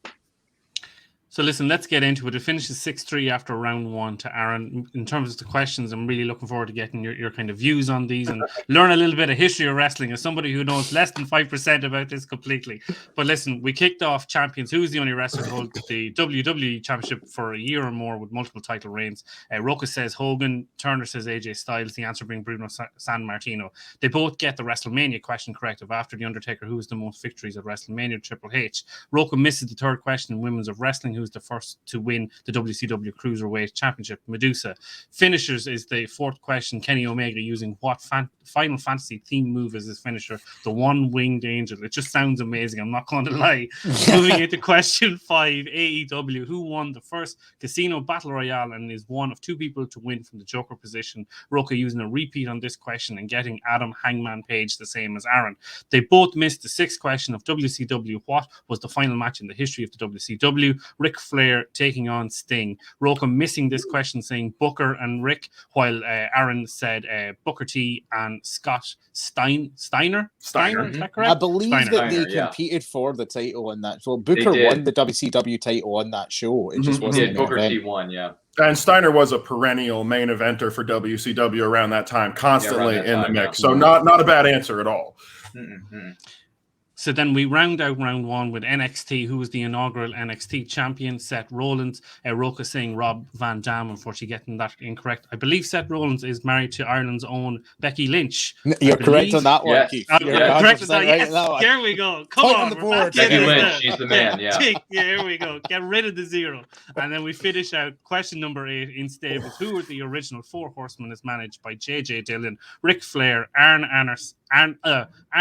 Anderson, Tully Blanchard and Ole Anderson for a 6-3 round one to Aaron. And I suppose, Ryan, it felt like a misstep to not ask a Four Horseman question with John Rocha involved in this match, yeah? Yeah. Now that you bring that, I'm glad you brought that up because I didn't think about it when I was watching the match. I was just focusing on the questions and the categories themselves. But yeah, it makes complete sense. The guy pitched his own version of the Four Horsemen, which, by the way, later on became this 5. There's 5 horsemen? Really? Yeah. Really? Okay. I guess we're changing mythology from the X-Men comics and the mythology of where it came from originally. But still, I digress. No, good round, good questions. I would have gotten like maybe 4 or 5, maybe 4 right, because some of those questions were a little too deep cut for my taste because I stopped watching wrestling in the year 2006, the year of our Lord. I watched from 98 to 06, so that's my knowledge pool when it comes to wrestling. Although I have been watching a bit of AEW since they've been kicking WWE's keister for the last several months, if not last year. So, I mean, especially when you got guys coming in like Sting and CM Punk and Christian Cage and all these other big name stars in AEW, they're just mopping the floor with Vinnie Mac and his cronies in Connecticut. I'm just saying. But other than that, yeah, good questions with Rocha. The whole Four Horsemen thing. Yeah, if you had gotten that wrong, we would have had issues, right? Yeah, probably would have. Andrew, again, I'm not somebody who knows anything about wrestling, but gauge for me the difficulty of these questions on the basis that John and Aaron seem to be extremely surprised that they seem to have been ramped up from the reality of wrestling exhibition match that was a few weeks ago. Well, thank you for sending it back to me, Keith, right here on This Week in the FCL's own Joker position. I will be happy to try to answer that question for you if I can. This is something that I know a little bit about. I'm not claiming to be the smartest guy in the world or to know the most about wrestling, but I spent a little more than a year training in an actual professional wrestling ring, and with trainers, with other guys who got into wrestling, a few of whom have gone on to be in the business, as it were. So I know that. I've been to a lot of live wrestling events. I've been to different companies. I've been to multiple WrestleManias. I was a big wrestling fan for a long time. Still big fan of the sport and everything that goes into it. And here's my answer to you, Keith. 2 questions into this wrestling matchup, something that I should theoretically be better at than the average person. I said to myself, oh, they're not screwing around. Right away, the difficulty was high. It settled down a little bit as we got further into it. And I'm going to say round 2 ends up being a little bit, in my mind, easier than round number 1 because it focuses, because you have the specifics of the wheel. We will get to that when we get there. But the question writers, doing a very good job here, and certainly not messing around. These are not easy questions to get. These are not surface level questions for your average wrestling fan to necessarily pull, not all of them. I think they gave them a really good level of challenge for round number 1. And I think it shows in the scores we end up seeing, because Rocha's coming in and he's doing his thing, and we love Rocha. From the moment that he won that title, like David said, I remember that the squeal heard around the world back when Dan Murrell was not just the guy who's undefeatable 90% of the time. He was always undefeatable. Rocha's the guy who finally took him down. So we're off to a great start with some really good wrestling questions. And I got to say, based on round number 1, I'm looking forward to an all-timer with this. So let's move into round 2. Our wheel comes up, and the 12 categories, there's no spinners or opponents. It's just pure trivia, pure knowledge that these guys are going to have to ask or answer. Sorry. So AEW finishers, Women of Wrestling champions, tag team / stables, WCW, the Attitude Era, announcers, Golden Era, Monday Night Wars, WrestleMania, and wrestlers in film being the 12th slice. Turner decides, as he did in his first match that we after breaking down, he goes first again. On his first spin, gets announcers, decides he doesn't want it, and goes Monday Night Wars on his second spin and goes 8 for 8. The first question being, who famously went from WCW to WWF and was introduced via the Millennium Countdown, and he interrupted The Rock? Chris Jericho being the answer. The second question, who defeated Kevin Nash in the infamous finger poke of Doom match? Aaron says Hulk Hogan. Rocha coming in straight away with a challenge, saying that he was Hollywood Hogan and was playing a different character. So on that basis, it's not Hulk, and therefore it's an incorrect answer. Is that a fair challenge to the group? I think Nick Harley put it best in the chat at the time. He was still known as Hollywood Hulk Hogan. They still said the Hulk name on television at the time. So I'd say it's the same. Like it's like saying that unless you say the great one, The Rock, you shouldn't get the right answer. To me, it's still a sort of gimmick thing. I'm going to go out of my way and say that I generally agree with David on this one. I'm not 100% on that side entirely. I think that there is a legitimate point where there's making a challenge as an element of strategy, and Rocha is a longtime player. He knows the value of this. This is a player who knows the kind of things that I repeat on this show every week. He knows you probably won't need the challenge later. If you see an opening, use it. You let them know, I'm going to take the points away here and put the decision on somebody else, even if you're not sure they're going to give it to you. In this case, I may or may not have given it to Rocha, depending on the arguments. We didn't hear all of them in the backstage. Someone might have pointed out that if Mick Foley were to get into a match and he were to fight against someone, and in that match he were billed as Cactus Jack, but I said Dude Love. Technically, it's the same guy, but it's certainly not the right answer. Something along those lines may be a reason for considering it. In the end, it is down to the judges and not to me. I'd say you have to look at the outcome and say Rocha was right to make the challenge, and I never, ever am going to put down a player for throwing a challenge out when there is some ambiguity if they think it's going to change things for their matchup. Because as I said so many times, you probably won't have an opportunity to use that challenge later. No matter where in the match you see your opening, use the challenge, get it out there, as long as they keep giving it to you. It's like being in a karate tournament, and they tell you you can't kick somebody in the balls. You're not allowed to kick somebody in the balls, but it happens by accident, so we made a rule that says you're allowed to do it one time. Well, you know what that means? That means you're going to kick them in the balls one time because you've already been told you're allowed. So use your challenges, get the points if you can. I like what Rocha did, but is it a good challenge? No, probably not. So they decide to give Aaron another question being, at WrestleMania 14, who acted as the ring enforcer between Stone Cold versus Shawn Michaels, Mike Tyson being the answer. And then we round out with who was the first wrestler to appear on Raw is War, and Monday Nitro on the same day, Rick Rude. And then The final question being the infamous Montreal Screwjob, which I do know about. So I will say I know that about wrestling. You know about it. Okay. I know briefly, vaguely. I know of it. It's okay. There's a million documentaries out there about it. So it took place in 1997 when Bret Hart was leaving the WWF and he refused to drop the title to who? Shawn Michaels. Then we move on to Rocha's spin, gets Attitude Era on the first spin and decides to take it. Who became the first undisputed WWF champion by defeating The Rock and Stone Cold on the same night? Chris Jericho again. Second question, who debuted during the first Hell in a Cell match? Goes down to multiple choice, says Mankind, and Aaron robs the answer being Kane.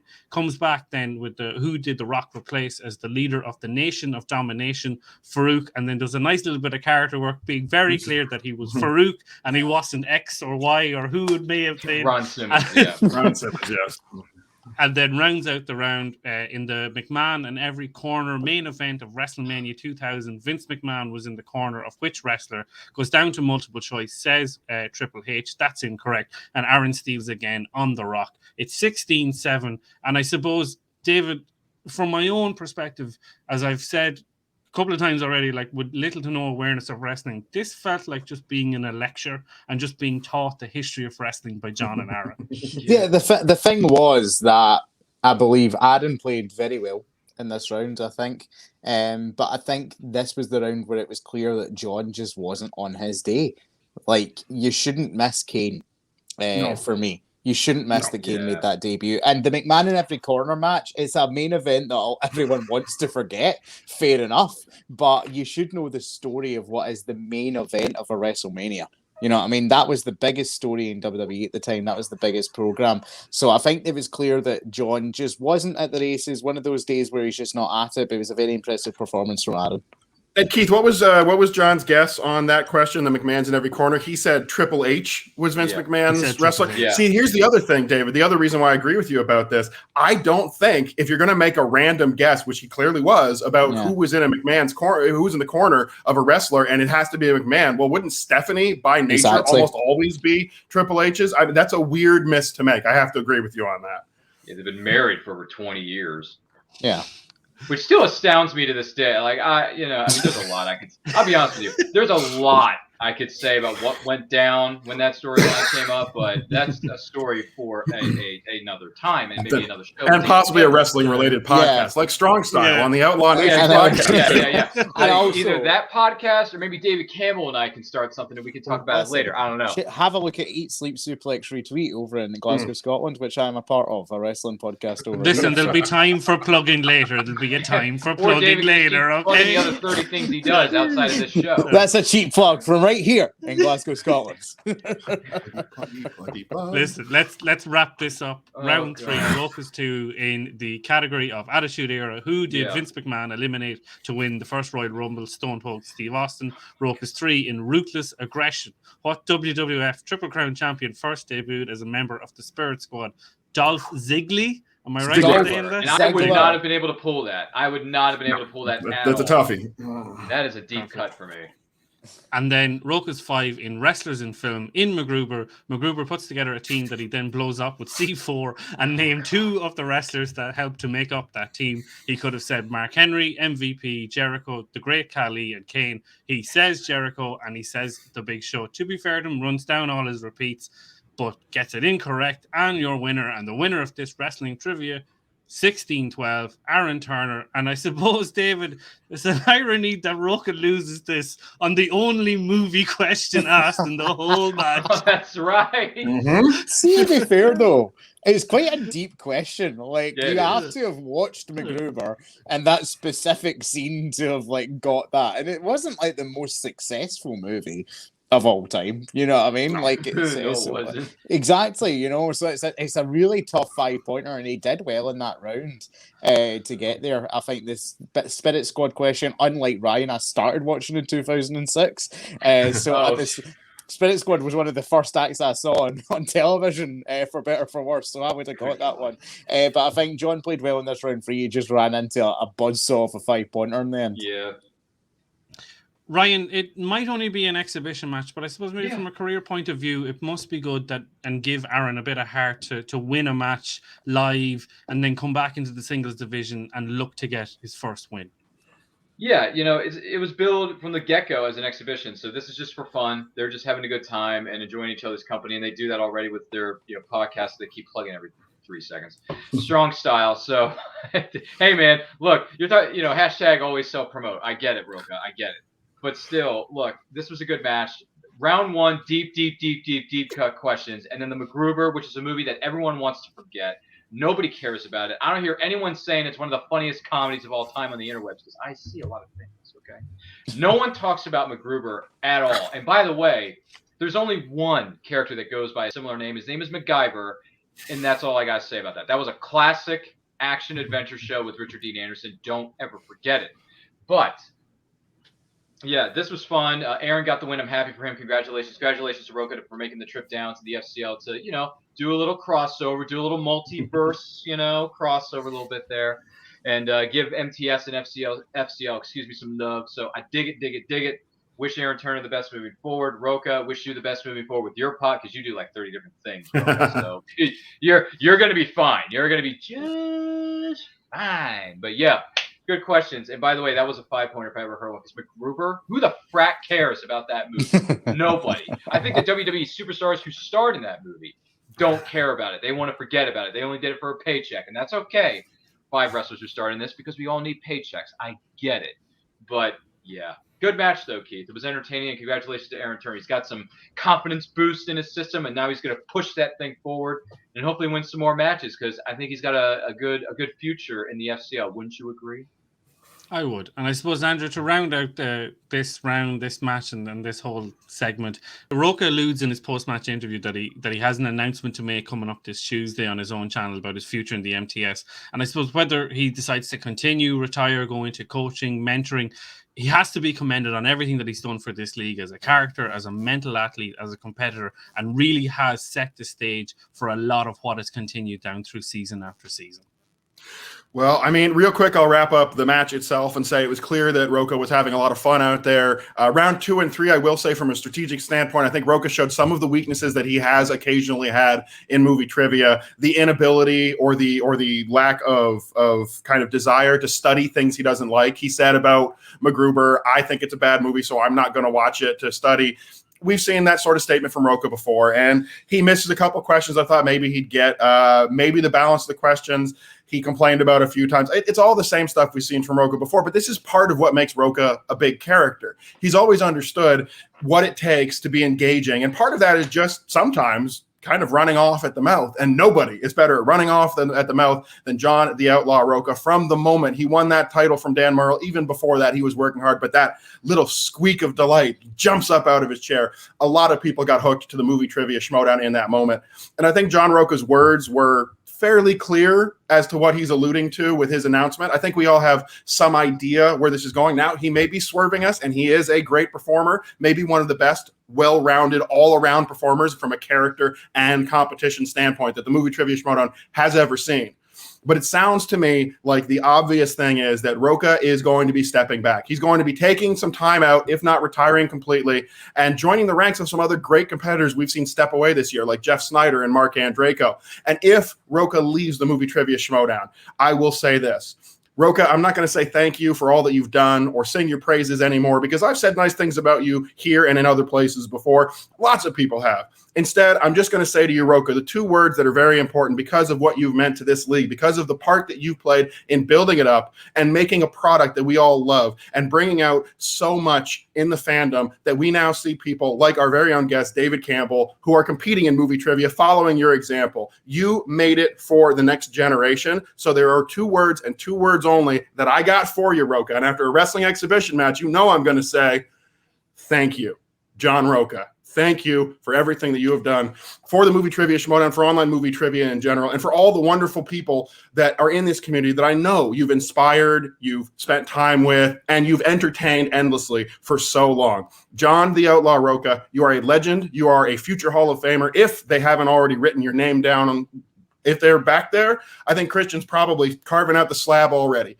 You've had documentaries, you've had great moments, but in the end, what you've given to all of us, it's just some real good times. So John Rocha, thank you for everything that you've done, retirement or return to the ring. We look forward to everything you do in the future. And since I have a moment, and Keith definitely insisted I not do this right now, don't forget to check out the Cinephiles with Stephen Morris, another great podcast hosted by John Rocha.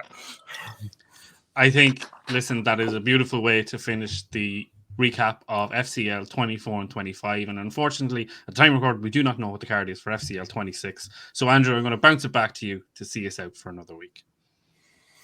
Well, exciting adventures and some great matchups coming your way. John Rocha may be stepping back, but he gave us one final hurrah against Aaron Turner, and it was a heck of a matchup. More wrestling in the FCL. Perhaps they'll expand that in the future. We want to say thank you to our wonderful guest, David the Dynasty Campbell, or now that he's got another win under his belt, maybe it's not the Dynasty, maybe it's just Mr. Nasty. Kind of a Janet Jackson throwback on that particular reference. It has been great having you here. And as you mentioned before the show, David, breaking the curse for us. Thank you so much. We've had a history of competitors showing up on our show after losing at the FCL. It's nice to have a winner sitting in that chair and joining us for all of it. But we love having every one of the FCL competitors on. So for everyone here at the show, including myself, Keith, Ryan, our guest, David Campbell, and our super producer, Chris Barnes, who is not joining us today, unfortunately, we want to say thank you. We will always be here to break down that FCL action for you. So come on back next week. We don't know what's going on, but it's going to be a good one. And with all of that said, we're going to head on out for the week. We'll definitely be here for you next time. And on the way out, you know what we like to do. Pluggy, pluggy, plug. Keith, you can't stop us now. The time is here. Keith, what do you have going on?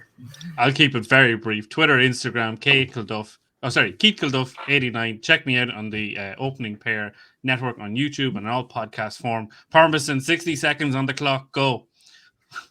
I want all the belts. I want all the records. One of the best speeches ever been given in the history of sports and entertainment. So, Rocha, thanks for all the memories, brother, because, yeah, that rivalry between you and Merle is one of the all-time greats. But anyway, with that being said, you can find me on Twitter and Instagram at RyanRPM5. Check us out. You see the tapestry behind me that's silent and profile. Check us out, Facebook, Twitter, Instagram, Twitch, all that good stuff. Simply at It's Nerd Culture. New videos being posted each and every week. We talk about nerdy topics that cater to your nerdy heart's desire. Check out my podcast. It's called And I Quote, live every Saturday at noon Eastern on our Facebook page at It's Nerd Culture. Interview content creators of all shapes and sizes. Check out my other podcast called The Nerdcast, where I talk about some of the latest movies you've had a chance to see. I guess I'll have to add my own private Idaho to that list to watch at a much, much, much later date, because I got too much going on right now, David. Don't come at me, bro. But yeah, check that out on Google, Apple, Spotify, wherever you download your podcast. You can find me there. Other than that, this was fun. Our guest, our winner, our champion of the week, David the Dynasty Campbell. Where can the good and honest people of the interwebs find you and everything you have coming up, good sir? Well, 10 reasons not to make a movie follows on all the social medias. We're still waiting to hear back from festivals about that one. When it gets released, you will know. Catch me in First Time Films. Our Shang-Chi review is coming out soon. We just had a look back at Crouching Tiger, Hidden Dragon. Our next episode is on one of the best prestige films of all time, when we look at Mamma Mia on the back of ABBA's Reunion. We over on FTTV, we're basically just reviewing everything Marvel and Star Wars from Disney Plus right now, because what else has anyone got the time to watch apart from that stuff? And catch me on Eat, Sleep, Suplex, Retweet, Wrestling Podcast in Glasgow, Scotland. I am one of the hosts on Saturday Draft Live. It's the fantasy league that we do over there. We take our wrestlers, we have a draft, and we get fantasy points for appearances and wins from wrestlers in WWE and AEW. A two-time winner of the draft right here. You should go and check us out there every Saturday, where we break down the draft in the SSR. And David, it has been wonderful to have you. Keith, glad you were here this week, and Ryan for joining us as well. Everybody, it has been a great show, but most importantly is you, the fans out there. So I want to thank you for joining us. We will be back next week. And of course, I'm the Elk. You can find me online at Kelk Andrew. But I'm going to suggest that this week, instead of reaching out to me on Twitter, why don't you look up at The Rocha Says and send him maybe your favorite outlaw moment, a little bit of love for a man who's done so much for everybody in the movie trivia world. We do love you, Rocha, and we do want to say thank you one more time before we head on out. Thank you as well, David Campbell. Thank you, Keith. Thank you, Ryan. And folks, we will be back next week breaking down all the action, all the news that's fit to print, and everything first class as we come back with more action on next week's show right here on This Week in the FCL.